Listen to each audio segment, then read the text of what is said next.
Hello my loves and thank you for joining me. It's Kirsten and today we are doing October's wrap up. I can't believe how quickly October went by. Like, I feel like I blinked and it was over. But okay, let's get into everything that I read and DNF'd. There was quite a few of those.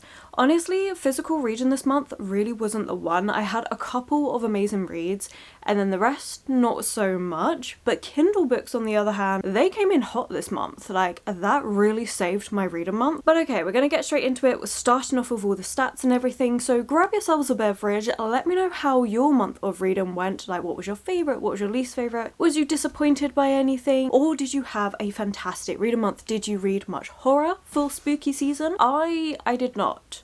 I didn't read anywhere near as much horror as what I planned to for the month, but that's fine. I also didn't finish my October TBR. I have 3 books that I just didn't get to, which is what it is. But okay, let's get straight into this, shall we? For the stats for the month, I have read 11 books. Technically, one of them I'm finishing today. Today is the 30th of October, so by the end of it, it will be 11 months? No, 11 books read. Books hauled, I've written down 4, but I actually think it's 5. Yeah, I'm missing, clearly not kept up with it. So it's actually 5, not 4, but I can correct that. I haven't done the graphics yet, so the graphics should be correct.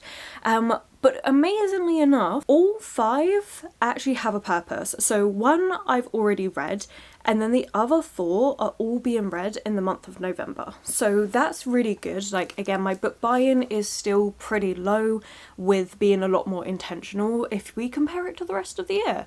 So I'm actually really pleased. These last 3 months have been great for book buy-in. Translated, technically 0 finished. I DNF'd 1, which is, oh my god, it's so frustrating. I'm having a really hard time with translated books this year. I don't know what it is, but I've DNF'd what, 1, 2, 3, 4, 5 translated books this year, which kind of sucks. And then the others that I have finished, quite a few of them have been like manga or manhwa. I'm having a struggle with translated novels, it seems like. The formatting though, completely different to last month where all the books that I read last month were physical reads. Instead, this month I had 5 physical books and 6 ebooks. Like I said, ebooks were really pulling their weight this month. DNFs is 4 and rereads is 2, so not so bad actually. Then we're going to get into the genres. I really am going to be changing up the genres that I'm focusing on for next year. Getting into it, we have cozy. I put 1. I don't really think it can, like, kinda. I find them a cozy read to break up what I'm reading, but technically it's not actually a cozy book. I don't think it could be argued. We'll get into it. Fantasy was 3, horror was 5, which isn't bad, but nowhere near as high as what I thought. Instead, thrillers were 4, because Shop My Shelves Horror Edition wasn't a horror edition, it was a thriller edition, which was hilarious, but not quite what we were going for. And then romance, we've got 1, which is the one that I'm going is kind of cozy-ish. Technically it's not, but anyway. And then sci-fi, mystery, classic, and other was all 0. So yeah, very interesting. Like, thrillers being the highest it's been all year with 4. Now we're going to get into the year-long readathons that I'm taking part in. One of them is finishing at the end of the year, which is Rainy's series Takedown. I did not complete anything on this. I've got 2 squares left. I'm really hoping that there should at least be 1 that I complete, but I don't think I'm going to black out this board the way I thought. We'll get into that at the end of year wrap up. Our fantasy, I did 2, although it does look like more. If we compare it to September's wrap up, it's because I actually didn't go through that properly, and I had a couple books that I read in September which I could have used for the ward and just didn't do. Again, we'll go through all of that properly at the end of year stuff, but the 2 that I fitted in for October is Taking Down the System. This one I've stretched out quite a lot. I have used A Werewolf's Guide to Seducing a Vampire, which is also the one that I've kind of done as cozy. It's like a rom-com paranormal romance. So it's just really fun and silly. Like, you really don't have to pay too much attention to it. So I don't know, cozy's one of the genre statistics that I'm getting rid of next year. But yeah, this was really silly and fun, and this is a bit of a stretch. We do have, the way I've done it is that there is a mayor that's always been in power for the last few runs, and we now have someone going up against them because they want to focus more on more inclusive, oh my god, I had all the words for this and now they've gone all out of my head, but basically the person that's in power, their way of doing things is all about supporting the elitism of society, whereas now we've got someone going up against them going, no, we need to focus on all of these other things that are really important to the community, trying to be someone for the people. So I've kind of done it as that. It's a bit of a stretch. I mean, if I have a book, because this runs until the end of March, so if between now and end of March I have a different book that works better for it, I can move this one over to finishing a series, because this was the last book in the Glimmer Falls series. So, you know, I could do it for that. The other one I did was for small / indie published, and I went with An Exorcism of Fairies by J.L. Vamper. This is one that's been self-published, I believe, and it was one that was recommended to me by my sister. Had an amazing time with that. And then we move on to the new one that's being added, which is the Horror Bingo. This one has been created by Sarah over at Wicked Reading, and I'm in love with this. This is running until the end of September. In the month of October, I did 3. I'm quite pleased with this. So for published in 2025, I did Blood on Her Tongue by Joanna Van Veen. Great book. Mixed media, this is the book that I'm going to be finishing today. I've gone with Carrie by Stephen King. I'm not going to go into thoughts because I am doing a Stephen King reading vlog, like trying Stephen King's book for the first time. That's coming out at the end of November, but I decided to get a head start because I had a few days spare at the end of the month, and I was like, I could focus on something on my October TBR, or I could get ahead for November, so that's what I decided to do. That is what I'm using for mixed media, because it does have mixed media elements. We've got like different books, we've got scientific journals and stuff, all sorts of different things going on in here, so it works really well for that. And then the last one I filled in was recommended, which is My Darling Dreadful Thing by Joanna Van Veen. I had a really good month with Joanna Van Veen, new favourite author by the way, and this is a book that Danny specifically recommended for me, and I'm so pleased she did because it was brilliant. So yeah, that's that on the Horror Bingo. There isn't anything where you can't double up on authors and things. I'm going to try and not do it too much. I just had to with Joanna Van Veen. They're such a good author, and I cannot wait to read whatever else they come out with next. So those are all the year-long reading challenges I'm taking part in. I am going to be doing my own version. I have been loving, I don't know if you've seen it, but like so many people are coming out with their own year-long bingos, and there's so many different types. You've got one for romantasy, which I won't be doing because I don't really read romantasy. You've got this horror one, you've got the fantasy one, but there's so many that are coming out. I've kind of done my own version because I love a bingo board. I've discovered that. Again, there's going to be a video around it all, so I'm not going to go too much detail, but it's a very niche one. It's not one that's more for like everyone to join. I mean, you can if you want to, but it's very niche, so it's doing my specific reading goals. So we will be having another one come January, like January's wrap up I should say, to start ticking off as well. And obviously if there's any other bingos that come up that really take my fancy, then I'll probably join in with them, because as I say, bingos, oh my god, I'm loving them. I'm loving them so much. So yeah, this is just fun. It's really getting me to read a lot as well, and like really like try different things. So yeah, anyway, moving on from that, because that's not why we're here. I think we should start off with all the DNFs, then we'll get into the ebooks, and then we'll get into the physical books that I've read for the month. So, DNFs. Oh my god, there was 4. And yeah, some of them are really quite disappointing. So Our Share of Night by Marina Enriquez, translated from Spanish by Megan McDowell. Jennifer and I were buddy reading this one, and I got, I think it was about 170-ish pages through the book. Just couldn't do it.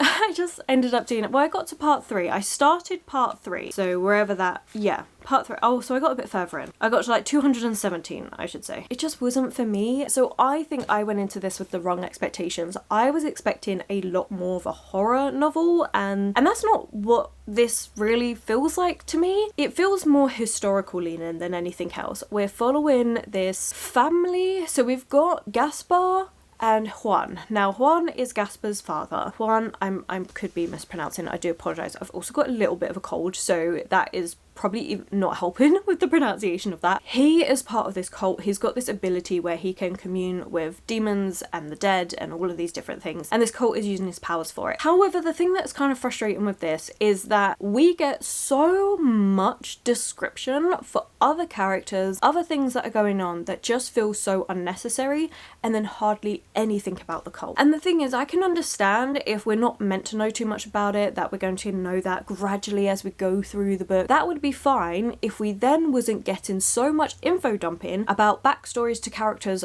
that aren't important, that are not the focus of the story, that we don't need to know about. And I mean, we get pages of description, and it just felt so out of place. I'm like, I would rather have a shorter novel with it being a little bit mysterious around this cult. That's absolutely fine. Or we have this long chunky book, but then you go into detail about everything. Don't give me half and half, because it just wasn't really working for me. And I was getting so confused as well. Like, the amount of times I had to reread something because I was like, wait, who is this person? Why am I getting all this information? What is this to do with things? And I would have to reread it and be like, I still don't get it. I still don't understand why I'm being told this information. Like, I don't mind big chunky books that go into detail about things. I mean, one of my favourite books is Jonathan Strange and Mr. Norrell. Probably some of the driest moments you're ever going to read are in that book. But the whole book is like that. This just didn't feel that way. And then there were some moments of horror, but they felt so out of place and they weren't explained. So it was almost like, are we just putting them in for shock value? Like, what's happening here? So yeah, it was just getting to the point where I was just like, I'm just getting bored. Each part, so this book is broken up into parts, not chapters, and each part we're focusing on a different character. And while following different characters was good, like, I wasn't too much of a fan of the first perspective, which is Gasper's father. Like, he's like, oh, I'm trying to protect my son, but then we'll also beat the crap out of him. And I'm like, what? Like, it just doesn't make any sense. And also, like, the way he's doing things and the reason of it, none of it made any sense to me. And then the second part that we get is really, really short, and it's about this doctor, and he is someone that has operated on Gasper's father's a lot. He's got a problem with his heart, and so he's operated a lot to try and save his life frequently, and how he believes so much in these powers and stuff, and we're seeing that. So that was kind of interesting. And then we get to Gasper's perspective, and then it's completely different, and he knows nothing about the cult because he's been kept out of it, and it just didn't. I really wanted to love it. Like, this has such a high rating, so many people love it. I just couldn't get on with the way this was written, unfortunately. So yeah, DNF, which is such a shame. Another one that I couldn't get on with the writing was The Wolf Gift by Anne Rice. So I went in a little bit hesitantly. I love and adore Interview with a Vampire. I adore it so, so much. Then I read The Vampire Lestat, which is the second book in that series. Really didn't like it, DNF'd. I was like, this just doesn't work. So I was hesitant going into this one because I didn't know which way this would fall, and unfortunately it fell with the DNF part. The writing style is just so different. Like, Interview with a Vampire is beautiful and lyrical. The prose is exactly how I like my lookbooks to be. This feels so different. It feels like somebody else wrote the book. And then we get this scene because I was silly and decided to flick forward because I was struggling with the writing, and I was like, let me flick forward. Maybe there'll be a scene where I'm just like, yes, okay, this is worth it. I'm going to push forward. The scene was not one that I would have chosen. I mean, you get more full thoughts in the vlog for this one. I don't want to go over it again, but it was just this book paired with the fact that I didn't like the writing style, that it felt so different. I did not like the character in this one. So basically this one, we're following a guy who gets turned into a werewolf, and we're seeing him struggle with different things. The problem is I don't like him as a character, paired with this kind of wild scene that came out of nowhere, and I was a bit like, fair, not my cup of tea, but yeah, just DNF. It was such a shame, but I think I'm just gonna give Anne Rice a skip. I'm not gonna keep trying anymore. I know a few people have said, you know, about the Witch series and stuff, but you know what, it's just not worth it. I really love Interview with a Vampire, and I'm happy to leave it there. That's it. I'm not gonna keep trying because I've just been so disappointed that it's just, I've been burned too many times. Maybe in a few years time, but definitely not for now. Then we have a book that I think if I just read this when I first purchased it, I would have finished it. It would have been fine. It wouldn't have been anything amazing. I would have eventually unhauled it. Problem is I just waited too long. So The Things We Do to Our Friends by Heather Darwin. Oh, it was for Lexi's readathon because I took part in 2 readathons in the month of October. We had Leandra's TBR Harvest and we had Lexi's Halloweekend. I did a vlog for each one. This one, yeah, like I said, I mean, it's just been on my TBR for too long. It's meant to be a dark academia book. The thing is, so dark academia technically isn't a proper category of a book, but it does get frustrating when everything that is is set in a university, then gets labelled as dark academia, and to me that's not dark academia. So it's more that the setting of this book was just where the characters met is at the school, not actually actively being a part of it. So like dark academia to me is like The Secret History and things like that, where they are so obsessed with their topic, they do morally questionable things. Not they're at a school, they meet up and they fall into the wrong crowd and they do morally questionable things, but it actually has nothing to do with their topic, like the subject or the reason why they're there. It's just caught up with the wrong crowd. So it doesn't feel to me, and you know what, that's a very me thing, I get that, but it's just, to me, it just gets bandied around too much. I understand why, it's a really popular aesthetic, so I do understand it, but you need to actually show me going to the lessons and doing stuff like that, whereas this book, it just wasn't about that. We're following this girl, I've even forgotten her name, Claire, and she is going to university, she's wanting a fresh start, and she kind of meets these couple of girls and she becomes a little bit obsessed wanting to be in the crowd because she's like, they'll change me. She wants to change who she was before and stuff, and she goes on and on about how she's so dangerous and she's got this dark streak and stuff, but we're told it and not shown it. Even when we get an opportunity to see it, it really doesn't go that dark, and I'm just like, that was it? That's what you're telling me, is you're so bad? No. It just felt a little bit like Mean Girls, which is fine, but not the sort of book I want to be reading for a dark academia. So yeah, unfortunately wasn't for me. Like I say, I think if I'd read this when I first purchased this, which was a couple years ago, before I had read a lot of dark academia, I think I would have found it fine. As it was, I was like, you know what, there are other things I could be reading that I'd rather be reading. I'm gonna put it down. And then last but not least on the DNFs, we have Lady Macbeth by Ava Reid. And again, this is an instance where I'm just not gonna try with Ava Reid's work anymore. I've had one book that I really liked by them and the rest just haven't worked. I don't enjoy the main characters. In this one, it's supposed to be a feminist retelling of Lady Macbeth, getting Lady Macbeth's side of the story. This, all it does is bash men, and it doesn't actually give Lady Macbeth any agency. So Lady Macbeth in Macbeth is the villain of the story. She is 100% the villain, and I love that. In this, she gets turned into a victim, and I'm just like, no, I can't get behind that.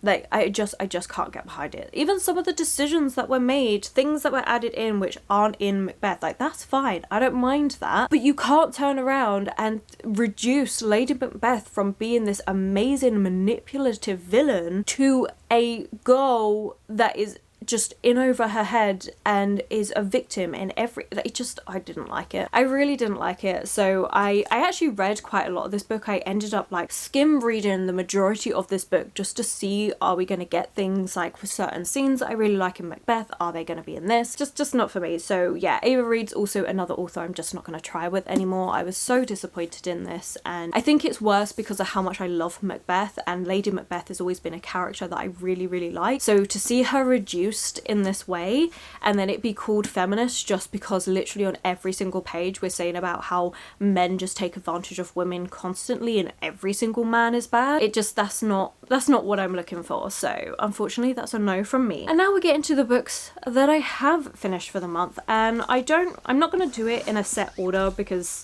we've got two, it's literally quite a split. So apart from the fact that I'm not talking about Carrie, because you're getting a video for that in November, I've got a 50-50 split between books that were meh and then books that were amazing. So I think we'll do one of each time. So, oh wait, I said I was going to go into the ebook. We'll do the ebooks last. It's fine. 5-star read for the month, Bunny. It was a reread. I absolutely love this book. It's by Mona Awad. And look at the absolute mess I made of this book. The amount of tabs that are in this book is honestly insane. I think this is the most annotated book I have. Not surprising though, because there is so much that you can pull from this. This is a dark academia book. It's a satire on academia. Oh god, it's so good. It's just unusual as well. It's really, really weird. It is a really weird girl book and I love it. But okay, let me give you an overview of my annotations and then hopefully that will give you an idea. So the first annotation that I've got is dark blue, society, elitism, all the different commentary on that, the satire, the way Mona Awad just rips it to shreds is brilliant. Purple for references to other literature. There is lots of different references to other literature throughout this book, which I really like. Blue, I'm not going to tell you. what that is about, because that is like a spoiler for the end of the book. Pink, loneliness, desperation. We're following Samantha, who is going to Warren University, this very elite, prestigious university, and she's in this writing group with 4 other girls. She desperately wants to be a part of this group because she's so lonely, because she wants to fit in. But simultaneously, she hates them. She hates them so freaking much because they call each other bunny, she ridicules them, and she just doesn't like them at all. But she's so desperate to also be accepted. Like, she is so lonely. Then we have this last one, which is visceral violence. Also, the way that Samantha sexualizes everything. Like, the most mundane things she sexualizes. I also do have another tab. It was a very similar color. I was meant to change it out. But that's for foreshadowing for things to come. So yeah, brilliant. We're just seeing this tale of Samantha finally getting accepted into the group, being invited to one of their sessions, starts being called bunny and stuff. Like, she's brought into what is almost a cult in a way, and how wild and outlandish things get from there. But as Samantha tells you at the start, she lies. How much of this is real? So good. So good. It's brilliant. And the thing is, I could re-go over this with annotations from a completely different lens. So I took the lens of, for this reread, of the loneliness and desperation that drives Samantha to see things in this way, to do things in this way. And then there's a whole other lens that you could take, which is Samantha's lying to you. How much of this is real and happening, and there's just so much. This is so good. I'm so happy with it. Okay, then a book I really detested by the end, which was The Latinist by Mark Prince. This was a book I was so excited to be reading at first. Like, I really enjoyed it. It's a dark academia where we're focusing on the retelling of Apollo and Daphne, the myth. So in this book, we're following Tessa, who is doing her PhD on Apollo and Daphne, and so it's really fun to see her studying it while also getting it retold in this story, because her thesis advisor is taking the role of Apollo in this book. He has sabotaged her prospects at getting a job anywhere because the letter of recommendation that he could have given, he has utterly destroyed her credibility. She's coming to this realization. You do get both their perspectives. You see from his perspective at the start of the book how he's really obsessed, how he's doing things that he shouldn't be doing, he's crossing lines that he shouldn't be doing, all because he wants Tessa for himself. He doesn't want her to leave him. He doesn't want her to leave the university and stuff, and you know, she will eventually realize that he has done everything with her best intentions at heart, that he knows best. And then you have Tessa that's trying to fight out against all of this. The problem is by the end of the book, you realize that the way the story's been done is to make you feel bad for Chris, the thesis advisor, the person that's playing Apollo. And I'm like, no, that's not that's not how it's meant to be, and it's really set up that way. And yes, we get this little bit at the end where it's like, oh, it's a good thing that this time it wasn't Daphne changing, it was Apollo, but it just didn't feel true. Instead, it felt like the book, I was really trying to be forced into thinking that we should feel sorry for Apollo, that, you know, he had his reasons, he's going through all these things, and we should really feel sorry for him. And I'm just like, nope. So I ended up on a 2.5. To be honest, it should be less. That's been unhauled. I'm not keeping that. Wouldn't really recommend, unfortunately. Well, it's one of those ones where I'm like, it would be interesting. My sister wants to read it, and I feel like, you know, it's interesting because it is that retelling of the myth. And so I did really enjoy those moments in the book where it was being retold. I just got so frustrated by the end of it with how we were then made to feel sorry for Chris. So, but you know, maybe she'll prefer it more than me. I'm not.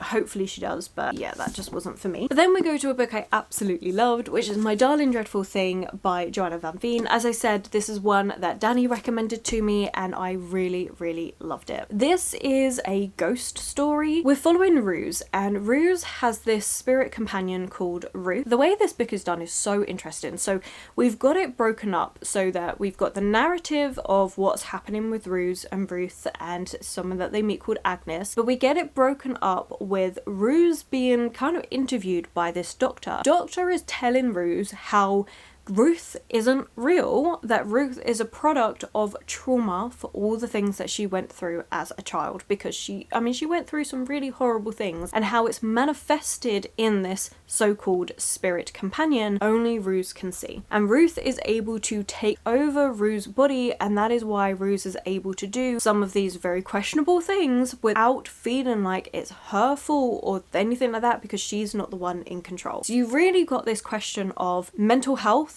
questioning mental health, and then comparing it to what is real. And obviously Ruse is getting really frustrated because she even says in the book, just because it can't be explained, just because it can't be proven, doesn't mean it's not real. But it doesn't matter what I say because you've already painted me with the fact that this is all in my head and made up. No matter what I say, nothing's going to change that. So it's really, really good commentary on that. We then have this story where they meet Agnes. So basically Ruse has to do these seances. Like, she pretends she can only communicate with Ruth, but her mum, or the person claiming to be her mum, uses this to basically con people out of money by saying that Ruse can interact with their departed loved ones.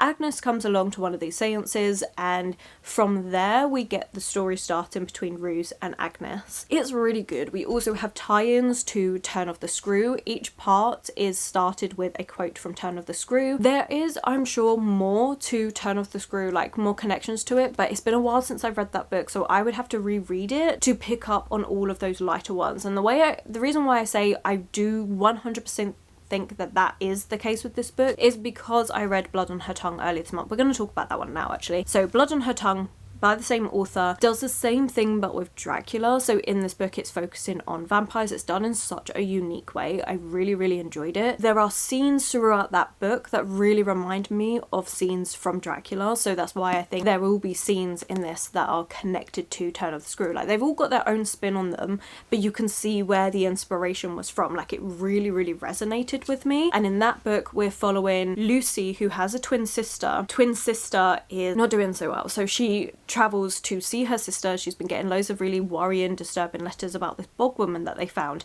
It's this like deceased person they found in the bog. It's just a husk, and things start going really wrong from there. And again, it's a depiction of mental health, the way women were treated, and once they've got that label, nothing they do will change it. Like, they're just hysterical. Story about sisters, about staying together through so many different things. It's also a lot about some really twisted, obsessive love going on, and it's just brilliant. I absolutely loved it. Would really, really recommend. Honestly, Joanna Van Veen is just an amazing gothic writer. If you like gothic book, read Joanna Van Veen, which is, I mean, I love a good gothic book. So yeah, I did start annotating this one. I definitely could have done more. I just kind of lost steam. I was doing this for the Relax and Readathon, and there were points when I was just like, you know what, I'm just chilled, I'm a little bit tired, I'm just reading this book, and so I didn't annotate loads. But the annotations I did do, we've got trauma, for all the trauma that Ruse is going through, quotes that I love, references to Turn of the Screw, which would definitely be more, and then also cultural identity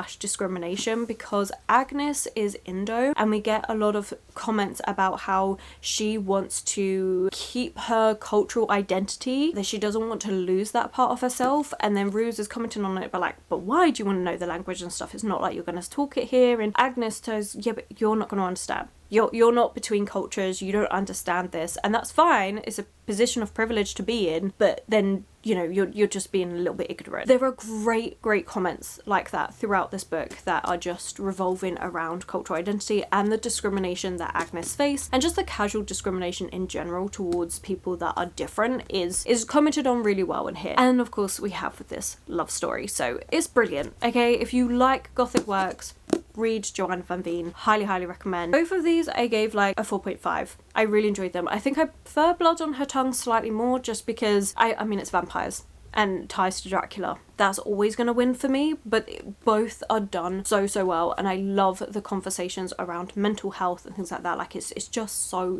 brilliant. So yeah, loved both of these. Back to book that it was fine. Like, I enjoyed it while I was reading it. I think I've ended up giving it like a 3.5, which is The Ballerinas by Rachel Kapelick Dale. This one, it wasn't quite as dark as I thought it was going to be. So I really enjoy like a ballerina thriller, mainly because of The Black Swan. That film, chef's kiss, loved it. This didn't quite give me that. Instead, it was more like just drama set with ballerinas, like Paris Opera Ballet, which is fine. We're seeing these girls, like, so we've got two different timelines, one in the past, one in the present. The main character that we're following, she moved to Russia for a little while and now she's coming back and she is now a choreographer and she's trying to put together this ballet. She's also trying to make amends for things that she did 13 years ago with her friends, and we're slowly starting to piece together what happened. It just didn't go as dark as I thought it could have gone with what actually happened between the friends. There were certain plot themes that were being followed, but I think by the end of the book it was all a little bit rushed. Nothing really felt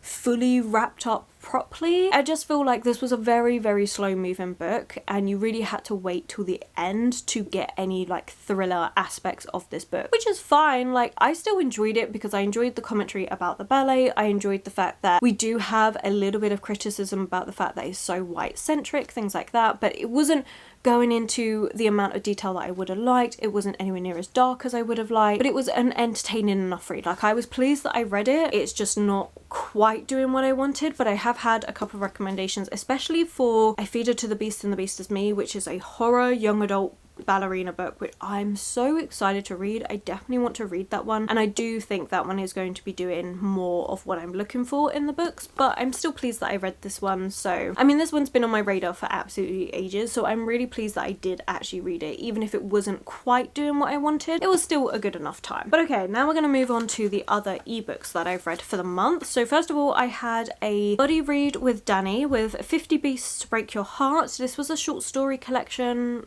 I want to say the author's name was like Genevieve Owen or something. I could have that completely wrong. But this was interesting. It started out really, really strong. We had 4 short stories in there, which I absolutely love. So weird and unusual. This is kind of like magical realism at times, sometimes going fully into fantasy. The one that stands out to me the most is actually one that was about girlhood and about a cult, and it's written how you can divine things. And we're following this group of girls, almost like a cult-like between them. And it really comments on girlhood and how vicious girls can be and things, and it was just really good. I really enjoyed it. I'm doing a very bad job of describing that book, but that so many of the stories there was something that you could pull apart from. So I really appreciated being able to talk to Danny about this collection. So we would read a short story and then we would chat about what we found, the different things we thought it was talking about and stuff. A couple of them were duds for me, but some of them were really, really interesting, and having someone to talk to about it was brilliant. I think this is definitely a collection that I should reread and like properly annotate and really pull apart each of the stories, because I do think there is a really good message in each of them. Some of them a bit more obscure than others, and some, like Danny had, well,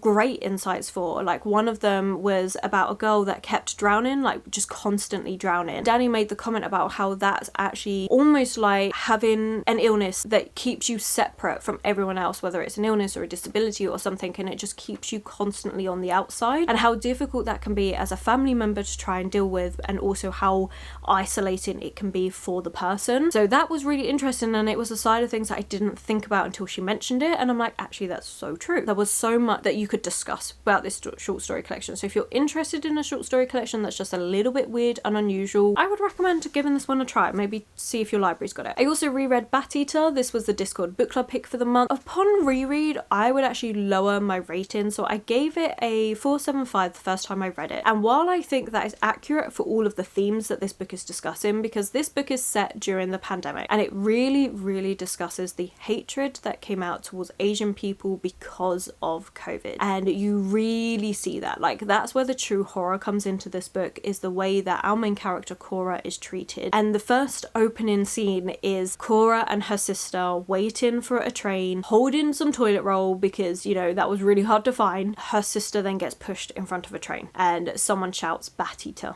as they do it, and it's horrendous. And also Cora herself is a very interesting character. It really explores how building yourself like identity around somebody else is probably one of the worst things that you could do for yourself in a way, because if that person leaves you, where does that leave you?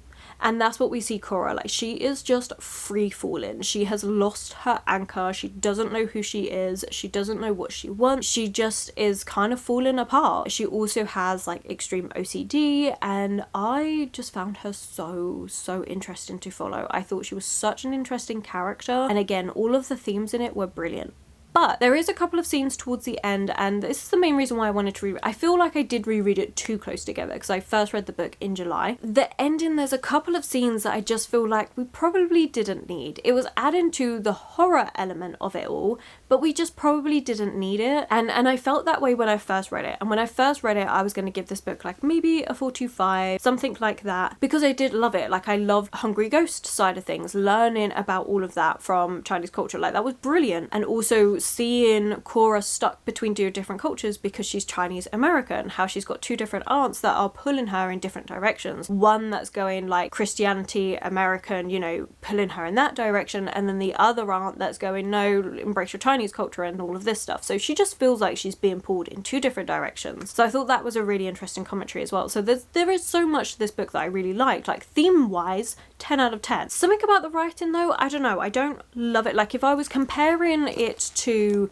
My Darling Dreadful Thing, I prefer My Darling Dreadful Thing. I'm not lowering my rating because I just wouldn't do that. Like, it was a 4.7, but like the things that it's discussing, impeccable. But in terms of just pure enjoyment of reading, I prefer this. And so yeah, it was interesting, but I did really enjoy it, and I do think it is well worth a read.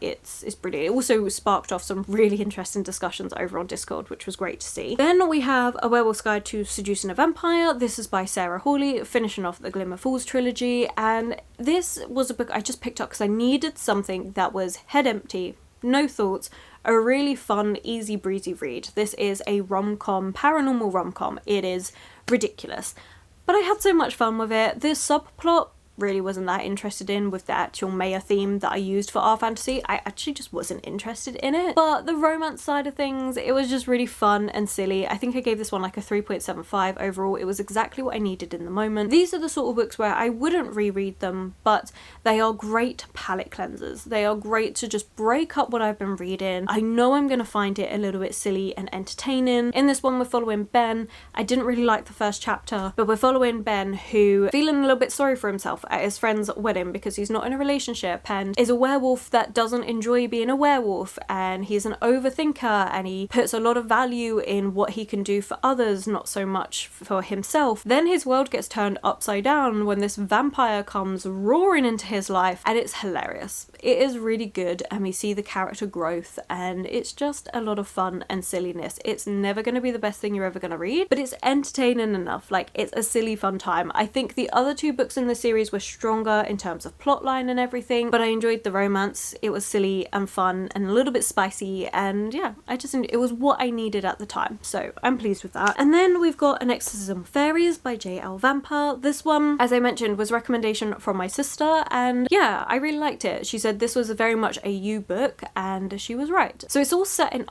Dublin, and there's this plague going on, and we have a character who is taking a course in botany, but on the side she works in a mortuary dissecting bodies and stuff. Her parents, they own a morgue, so she's always been around that sort of line of work for years and years and years, always taking part in the different run-ins of the morgue and stuff. She's trying to find out what's going on with this plague, really trying to understand it. A lot of the bodies that she has that have passed away because of the plague, she is kind of illegally keeping for herself to do her own dissections to find out and try and find the root cause of what's going on. We also have a little bit of a rivals to lovers going on. We have this like group of people that are also trying to work out what's going on with the plague. They wear these plague doctor masks and everything, and she sells bodies to them, and they end up starting to work together, and it's this whole thing. Like, it's really good. I really enjoyed it. I would say the ending felt a little bit rushed. It felt like the author knew exactly how they wanted to end the book, and they were just trying to speed to get there. There was a couple of scenes that could have been put in that would have helped smooth things out. So a couple times I had to like flip back and be like, wait a minute, we jumped from here to here. But overall, a really, really solid book. Like, I was pleasantly surprised by just how well this was done. So yeah, I'd be very interested to see if this one got picked up and be traditionally published. Also be interested to see if there's going to be another book in the series, because I do feel like there was a couple of things that weren't fully explained or fleshed out that I think could definitely explore more. But yeah, this was really good. I really, really enjoyed it. I loved the setting. I loved the academia side of it all. I enjoyed the romance in it. Oh, I should have put this one under romance as well. Never mind. But yeah, this was just really really, really good, really entertaining. The last one for the month is They Never Learn by Lynn Fargo, and this was another great read. I think I gave this one a 4.2. I think I gave both this and the An Exorcism of Fairies 4.25, both books that my sister did recommend. They Never Learn, we're following a female serial killer. So she's an English professor, and she has, well, taken it upon herself to kill men who have done horrible things to women but have escaped the consequences. We've got two POVs though. So one's Scarlett and one is Carly. Carly is coming to school. She's very timid, very nervous. She's not had a great home life at all. We're just seeing her try and get through school life, make some friends, things like that. Brilliant story. Honestly, so good. The 50% mark, oh my god, the reveal, mind-blowing. Absolutely loved it. I didn't see it coming. I feel like I should have seen it coming. I did not see it coming. It was so, so good. I loved the ending of this book. It went exactly the way I wanted it to. This is a book where it's supporting women's wrongs in the best way. I loved it so much. This was so, so entertaining. I flew through this book so quickly, and this is what I mean by, like, all of the books that I read that were Kindle were just so, so good. I had some amazing ones like Blood on Her Tongue, Exorcism of Fairies, They Never Learn, Bat Eater, all really, really strong books. And then the other two, 50 Beasts Break Apart and then Werewolf's Guide to Seducing Vipers, still two very solid reads. So yeah, Kindle books were carrying the weight of this reading month this time, but yeah, I really, really enjoyed it. You'll have to let me know, have you read any of these? Are you interested in reading any of them? Do let me know, but I have talked for long enough. I'm going to do myself some lunch, so I'm going to leave it there. So thank you so freaking much for watching. If you've made it this far and just don't know what to comment, then you know what, it was Halloween, it was spooky season. Let's leave some spooky emojis in the comments below if you've made it this far, but just don't really have anything to comment. And yeah, genuinely just thank you so much for watching. Thank you for all of your support through the 13 days of horror. That was a lot of fun to do, and I'm really pleased with how you seem to like it, so thank you so much for all of your support through that. An extra special thank you of course goes out to all of my Patreons. Thank you so much for all of your support over there. But yeah, that's it. So if you've enjoyed this video, then please do consider giving it that thumbs up, subscribing and commenting. Those three things really help this channel out. My social media links, everyone I've mentioned, Discord, Patreon, everything is always linked below for you, and I will of course catch you in the very next video.